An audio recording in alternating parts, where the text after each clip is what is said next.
Jésus dit dans Jean 20, 21, Jésus leur dit de nouveau, que la paix soit avec vous.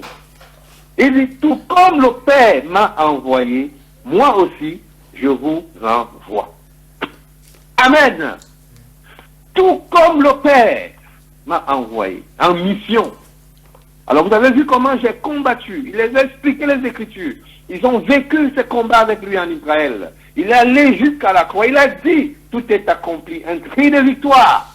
Alléluia. Il a payé le prix. Il a achevé sa course. Il a accompli sa mission.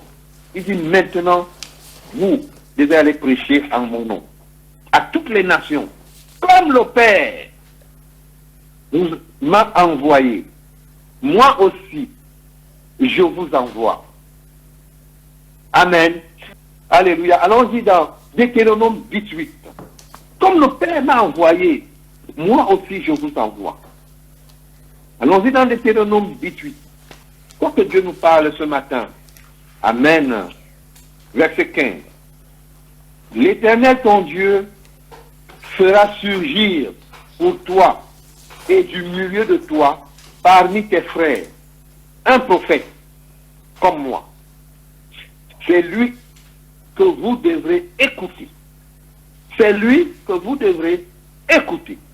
Il répondra ainsi à la demande que tu as faite à l'Éternel, ton Dieu, à Horeb, le jour de l'assemblée. Tu disais, je ne veux plus entendre la voix de l'Éternel, mon Dieu, ni voir ce grand feu, afin de ne pas mourir. Oui, bien aimé, Dieu avait les façons de parler dans l'Ancien Testament. Il avait les façons de faire.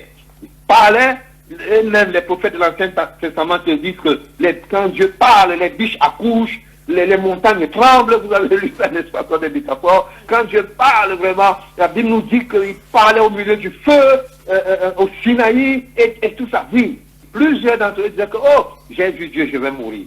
Le père de Samson l'a dit. Oh, j'ai vu Dieu, je vais mourir. Plusieurs d'entre eux l'ont dit. Esaïe a dit, oh, j'ai vu Dieu, je vais mourir. Je suis un homme du péché. Alléluia, je vais mourir. Verset 17. L'Éternel m'a dit, ce qu'ils ont dit est bien. Je ferai surgir pour eux, du milieu de leurs frères, un prophète comme toi. Je mettrai mes paroles dans sa bouche, et il leur dira tout ce que je lui ordonnerai. Vous avez compris qu'il a dit un prophète, pas des prophètes. Parce qu'il y a eu beaucoup de prophètes qui ne parlaient que de Jésus. Qui parlaient de Jésus. Donc de ce prophète-là, qui devait arriver, qui avait les paroles de Dieu dans sa bouche. La Bible dit au verset 19, si quelqu'un n'écoute pas mes paroles, celles qu'il dira en mon nom, c'est moi qui lui en demanderai compte. Amen. Si je continue dans cette parole, vous verrez, n'est-ce pas, que au dernier jour, nous serons jugés, n'est-ce pas? Alléluia, que tu sois chrétien ou païen, tu seras jugé. Tu vas rendre compte à celui qui t'a envoyé, n'est-ce pas? Le pasteur me disait la dernière fois, vraiment, ces faux prophètes, nous n'avons même pas à leur juger, à leur critiquer, parce qu'ils rendront compte à celui qui les a envoyés. Donc, je voudrais qu'on fête ce matin, mais avec modération, qu'on n'oublie pas. Vous savez, il y a des gens qui fêtent et ils débordent. Tout excès n'est pas bon. Ils débordent dans la fête. Ils oublient l'essentiel. Pourquoi nous fêtons la victoire de Jésus? Alléluia. Et cette victoire nous donne des responsabilités. Amen. Nous devons écouter ce qu'il nous a dit. Nous devons continuer la mission que lui, il a accomplie. Que le Seigneur vous bénisse.